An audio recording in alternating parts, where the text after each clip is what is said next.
De maneiras que é isto. Trata-se de uma apresentação deste livro. Este livro reúne os guiões que eu escrevi, ou pelo menos até à altura em que eles colaram a capa, os guiões que eu tinha escrito até à altura em que o livro foi para a gráfica. Os guiões que eu escrevi para a rubrica elegantemente chamada Mixórdia de Temáticas, da Rádio Comercial.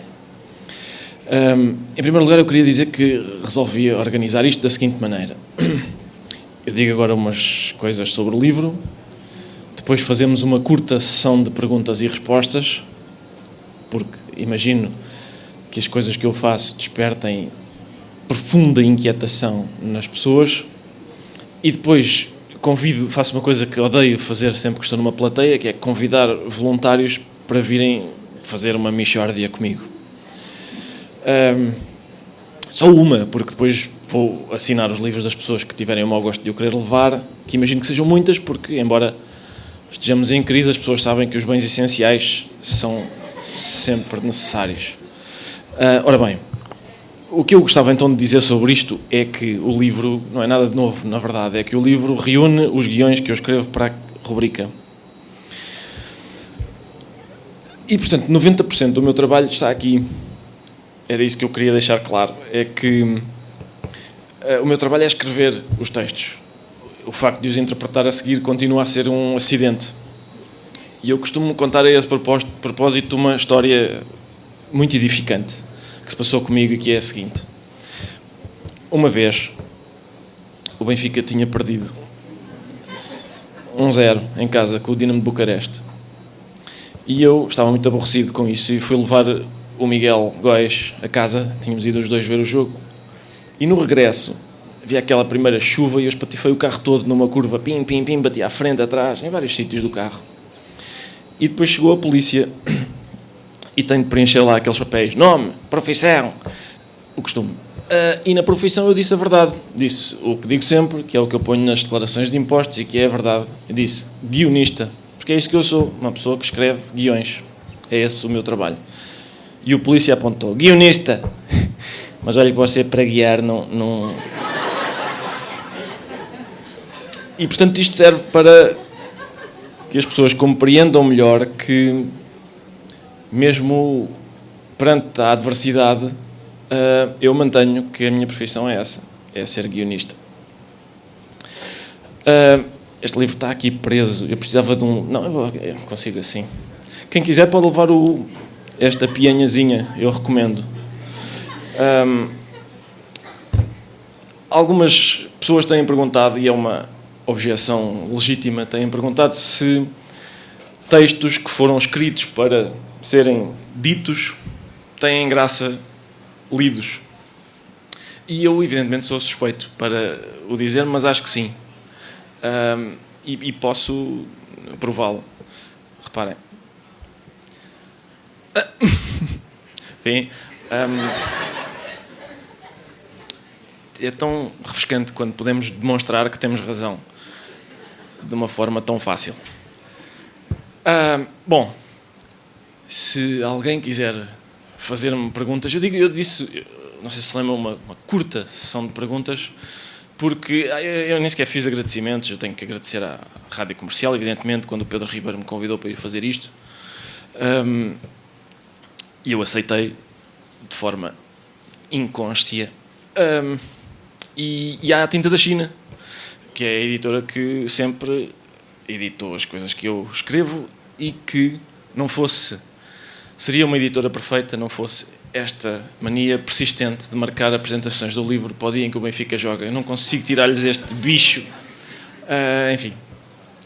Sim, é para vocês as duas que eu estou a falar. Isso. Tentem procurá-las na sala e façam o vosso melhor ar de desprezo e repugnância. São aquelas duas senhoras que estão ali. Bom, questões. Zero questões, não é? Fica este silêncio embaraçoso. Eu proponho que a gente o suporte valentemente. Se o livro teve colaboração com as produções fictícias? Eu agradeço a sua pergunta. Obrigado. Não. Eu vou-lhe explicar o que se passa. Quando eu acabei a faculdade, tinha 23 anos, na altura a faculdade durava 5 anos, não é como agora que dura 3 ou 2 meses. Tinha 23 anos, portanto foi há 3. E eu fui trabalhar para as produções fictícias, que era uma empresa que escrevia textos para atores a sério, para o Herman e para a RUEF, e foi isso que eu fiz durante uns 5 ou 7 anos, por aí. E a partir de certa altura, por várias razões, passámos a escrever textos para nós próprios interpretarmos. E, portanto, as produções fictícias continuam no seu sítio e nós no nosso. Não há nenhuma relação, tirando às vezes eles a receberem propostas para mim, ou, enfim. Mas não há nenhuma outra relação. Mais alguém? Sim. Onde é mais difícil fazer rir? Na televisão ou na rádio? É nos jornais. Eu acho que, vamos lá ver, isso é uma boa pergunta, evidentemente. Eu acho que quanto mais recursos nós tivermos, melhor. E estou a dizer a verdade, é nos jornais, de facto. Se eu só tenho palavras para impressionar o leitor, é mais difícil. Se eu tenho palavras e a voz, tenho mais qualquer coisa. Se eu tenho palavras, a voz e a imagem, melhor ainda. Se eu puder fazer coisas na sua sala de estar, seria magnífico. Deixe-me o seu número depois e combinamos isso. Porque tem o cheiro, tem toda uma textura que a televisão não permite captar. Diga, claro. O seu número, com certeza. Até que, enfim, é tão raro, sabe, senhoras proporem dar-me o seu número de telefone. Eu não sei o que é que se passa hoje, se é do casaco ou... é do Natal, é uma coisa caritativa, é isso? É uma coisa de caridade. Obrigado na mesma. Sim. É difícil arranjar todos os dias uma coisa nova? Boa pergunta. A questão é difícil arranjar todos os dias uma coisa nova para dizer na rádio. Eu, quando disse no princípio que tinha aceitado isto de forma inconsciente, era essa questão que eu estava a pretender refletir. Eu custa-me dizer que sofro a fazer isto, que este trabalho é pesado, porque trata-se de inventar uma palermice que dure entre 3 e 5 minutos.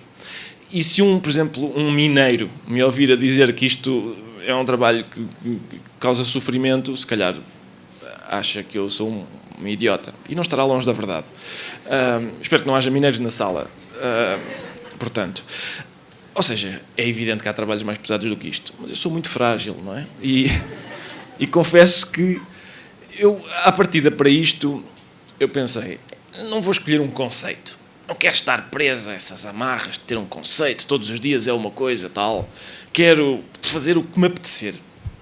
Que tem vantagens e inconvenientes. E a esse propósito vou contar outra história que também edifica.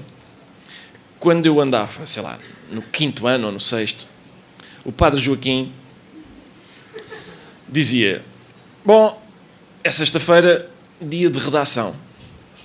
Tema, a vaca. E nós, sou padre, a vaca não, sou padre, tema livre, sou padre. E ele dizia, a vaca. E a gente escrevia sobre a vaca. Sexta-feira seguinte, padre Joaquim, tema, o Natal. E nós, sou padre, não, tema livre, sou padre. E todas as sextas-feiras isto acontecia da mesma maneira. Até que um dia o padre Joaquim disse, bom, redação, tema livre. E nós, boa, tema livre. 5 minutos de silêncio e depois, sou padre, sabe o que é que eu hei de escrever? Porque a liberdade, lá está, tem, também, à sua maneira, também oprime. E, portanto, o facto de eu poder fazer o que quiser, eu às vezes não quero nada.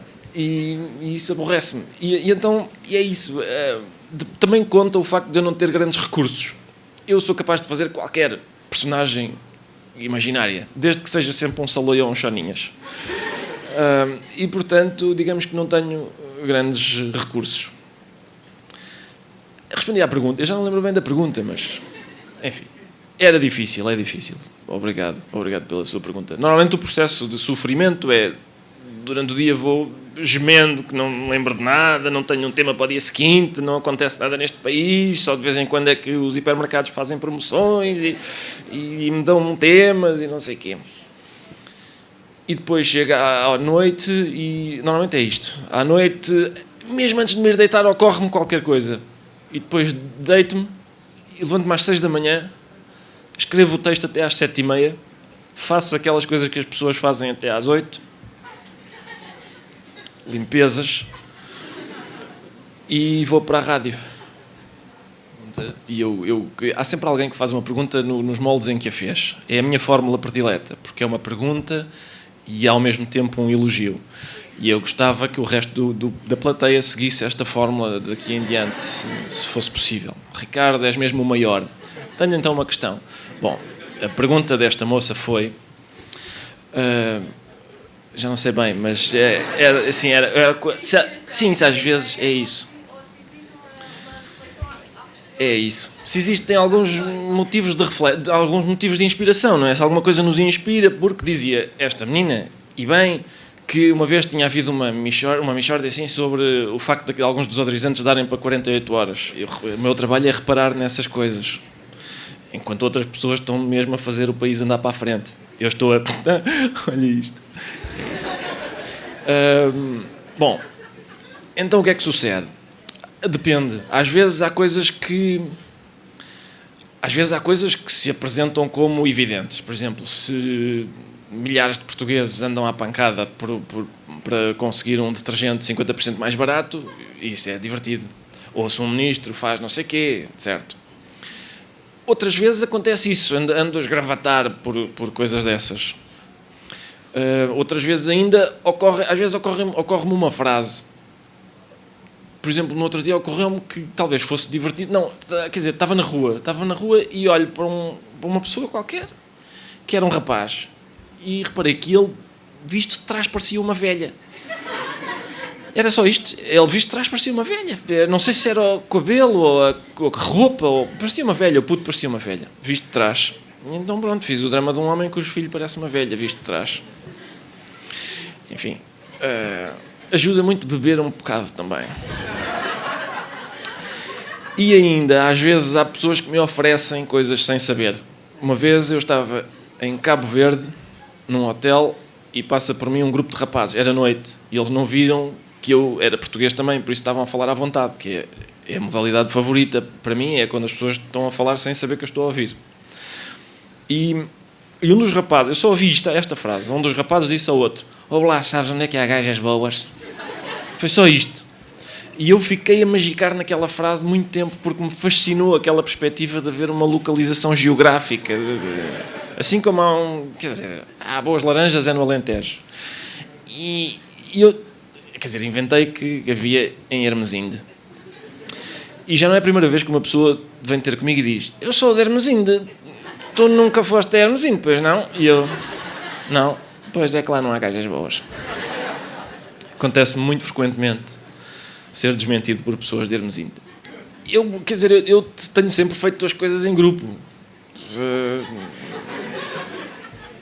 Não percebo. Eu sei, eu percebo perfeitamente onde é que vocês querem chegar com esses risos abafados, mas eu estou a ser literal. Neste tipo de trabalho tenho feito as coisas em grupo. No outro dia reparei que costumo fazer coisas em grupos de 4. O Gato Fedorento são 4 palermas, o Governo Sombra também somos 4 e aqui na Comercial somos 5. E é divertido, aliás, eu acho que comecei, ao princípio, há 2 ou 3 das primeiras mixórdias em que eu fazia sozinho. E depois comecei-me a perceber que se a rubrica entrasse no programa da manhã, que é feito pelos 4, se a rubrica entrasse assim, parecia um corpo estranho no programa. Então percebi que era melhor se toda a gente participasse. E é por isso que a rubrica tem o formato que tem. Para envolver toda a gente que ali está. Para aquilo fazer mais parte do programa e não ser um corpo estranho. Então, a pergunta desta senhora é se esta omnipresença nos meios de comunicação não provoca cansaço. E eu acredito que provoca. Nós não fazemos um programa de televisão desde 2009. E uma das razões tem a ver com isso. Eu, quando aceitei fazer isto o que eu faço na Visão e no Governo Sombra, Eu não acredito que seja muito, digamos, não tenho uma exposição por aí além. Mas fazer isto na rádio, eu pensei que era uma coisa mais resguardada e não é. Fiquei com a sensação depois que as pessoas, quando vão para o emprego e tal, estão tão fartas de ter que ir para o trabalho que qualquer coisa é melhor do que isso. E então sintonizam a rádio. E apercebi-me que muita gente, mesmo muita gente, é capaz de ser, mesmo tendo feito já programas de televisão que tiveram alguns, mais de 2 milhões de espectadores, como aconteceu às vezes com os Miúça, este programa, esta rubrica de 3 a 5 minutos na rádio é capaz de ser a coisa com mais repercussão que eu já fiz, porque muita gente me vem falar sobre isto e com uma afetividade que tem a ver com a rádio, que eu não sei explicar. Tem a ver com... É possível que seja até uma coisa ofensiva, que sejam as pessoas a dizerem-me: eu gosto mais assim quando não preciso olhar para ti. Só ouço, é melhor. E, portanto, isto tem uma repercussão muito maior do que eu estava à espera. E eu acho que isso contribui para ser cansativo. Eu acho que se deve sair antes das pessoas dizerem já não posso ouvir, pelo menos da maior parte das pessoas. O meu contrato acaba no dia 17 de fevereiro. E o Pedro Ribeiro tem falado comigo sobre renovação. E eu tenho-lhe dito que se calhar... Não, minha senhora. Obrigado. Agradeço o seu apoio, mas acho que vamos fazer uma pausa no fim do contrato e tal. Justamente por causa disso. Até porque depois há... O meu trabalho é dizer que não. Basicamente a minha vida é dizer que não a contratos. Há 2 ou 3 aos quais eu não consigo dizer que não, por uma razão ou por outra. Devo confessar-lhe que o da publicidade é um desses, porque do ponto de vista artístico é o mais desafiante. Não. Não é exatamente por isso, mas de facto não me é possível recusá-lo. E ele também tem produz uma exposição grande. E por isso eu tenho que gerir as coisas de uma forma mais cuidadosa. Okay? Esta menina disse o seguinte, que leu uma entrevista minha para a idade de 1 ano e tal, deve ter sido mais há 3, eu dou poucas, e assim, acho que sim, sobre um mestrado que eu estava a frequentar, e o projeto de tese que eu tinha era estudar as relações é uma questão que me agrada, assim, as relações do riso com a morte e as manifestações dessa relação, por exemplo, na literatura. Era isso que eu queria fazer, sim. Era assim, tinha, claro. Bom, o que é que sucede? Eu, portanto, licenciei-me em comunicação, contra a minha vontade, que eu queria era ter estudado literatura.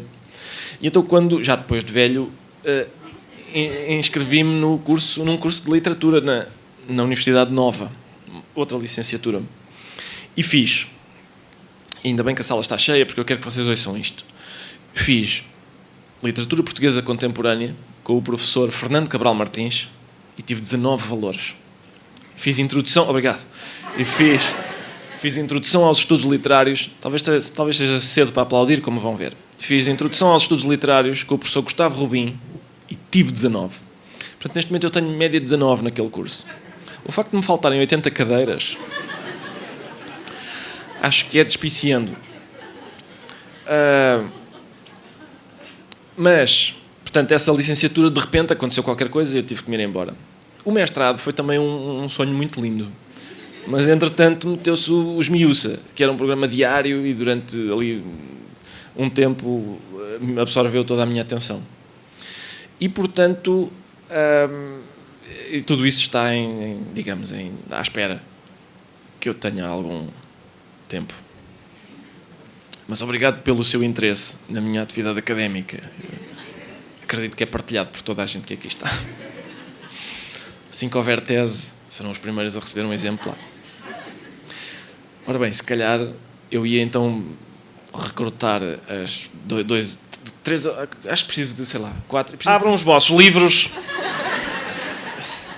Na página, se calhar vamos fazer, deixem-me lá ver, 292. Vamos experimentar isto. Espero que entre toda a gente aqui.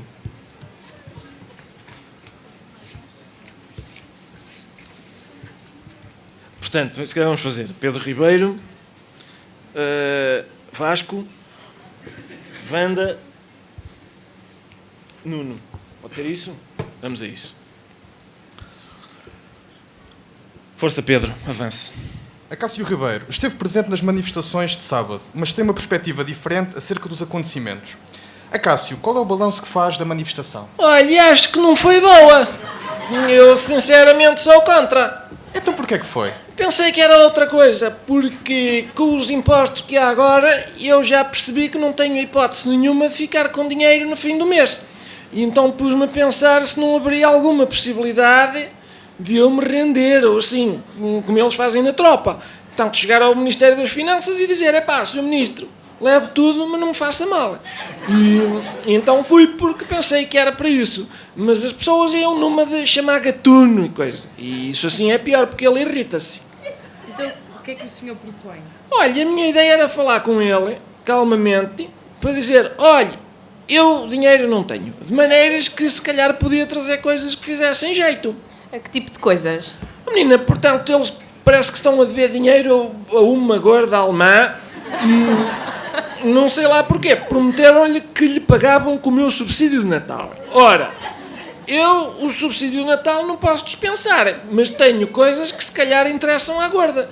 E era isso que eu queria dizer ao ministro, mas com aquela gritaria toda não tive a oportunidade. Mas que coisas é que o senhor tem? Olha, por exemplo, um serviço de chá que a minha mãe me deixou, que aquilo vale dinheiro, que a gente bebe e no fim está lá no fundo da chave na cara de uma chinesa. E pergunto eu, a gorda não gostaria de ter aquele serviço? Porque as gajas pelam-se por porcelana. Quem sabe se ela não gostava de ter o serviço e não dizia, olha, pronto, o Acácio que fique com o subsídio de Natal dele porque eu gosto de ver a cara da chinesa a seguir a beber o chá e vou ficar com isto. Não sei se eles aceitam que a gente lhe pague a dívida em serviços de chá. Não, mas arranja-se outra coisa, uma galinha ou duas, e fazia-se uma canja boa e mandava-se para a Alemanha. Em Tupperwares e chegava lá impecável. E as gordas normalmente gostam muito de uma canjinha à noite, para aconchegarem.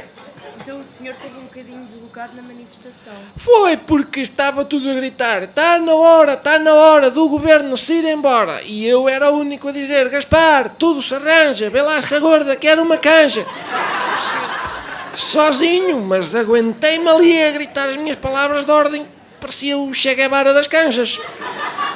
Mas realmente não parece que a sua canja vá resolver a crise. Oh, menina, não sei, porque a canja faz bem a tudo, não é? Mas eu tenho mais ideias, não é só a canja. Por exemplo, eu tenho 2 filhos. Para que é que eu preciso dos 2? Se calhar podia mandar um para a troika. Mandava o Eurico, que é o que come mais.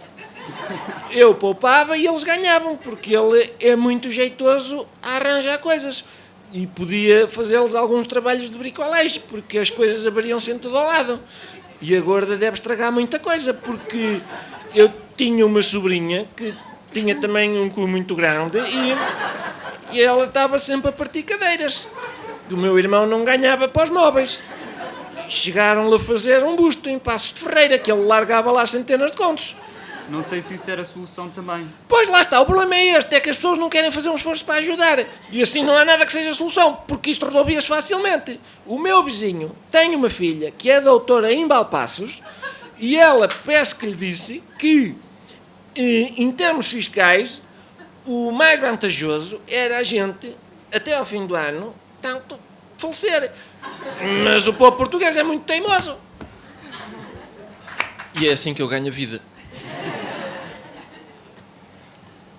As minhas filhas acham isto um pouco estranho. Os pais das amigas têm mesmo profissões a sério. Bom, e é isto. Eu quero agradecer imenso aos meus colaboradores e a toda a gente que teve a paciência de vir aqui ver esta fantochada. E então vou assinar os livros das pessoas que quiserem que eu faça. Não sei se a FNAC... A FNAC normalmente organiza umas filas muito ordeiras. A Bertrand, péssimas filas, devo dizer. Parabéns à FNAC. Eu na Bertrand digo o contrário, como é evidente. Mas então agradecia isso. Se quiserem... Devia haver um sistema de senhas, como no talho. Mas enfim...